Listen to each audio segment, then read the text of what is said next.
দক্ষিণ কোরিয়ার মানুষেরা সত্যি কি পোকা খায়? আজ আপনাদের সঙ্গে সেই গল্পই শেয়ার করব।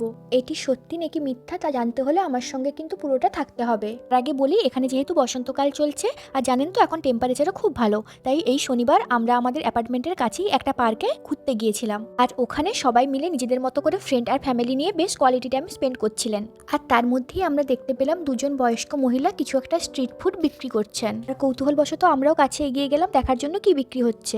গিয়ে কি দেখলাম জানেন, ওখানে না পোকা বিক্রি হচ্ছে। হ্যাঁ, ঠিকই শুনেছেন। এই খাবারটির নাম হচ্ছে কোরিয়ান ভাষায় বনদেগি।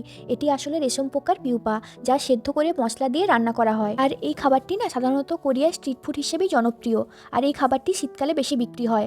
আর এই খাবারটি তো অনেক বয়স্ক কোরিয়ানদের জন্য চাইল্ডহুড স্ন্যাক্স, সঙ্গে নস্টালজিক খাবারও বটে। এই খাবারটি কোরিয়া জনপ্রিয় কারণ এই খাবারটিতে প্রোটিন অনেক বেশি, সস্তা ও তেমন সহজলভ্য। এই কোরিয়ানরা এই খাবারটি কেন এত খায় এবং কেন জনপ্রিয় জানেন তো? কোরিয়ান ওয়ারের সময় দক্ষিণ কোরিয়া খুব খাবারের অভাব ছিল, তখন মানুষ যা পেত তাই খেত। তাই রেশম পোকার পিউপা যেহেতু সহজে পাওয়া যেত, তাই মানুষ বেঁচে থাকার জন্য খাওয়া শুরু করে।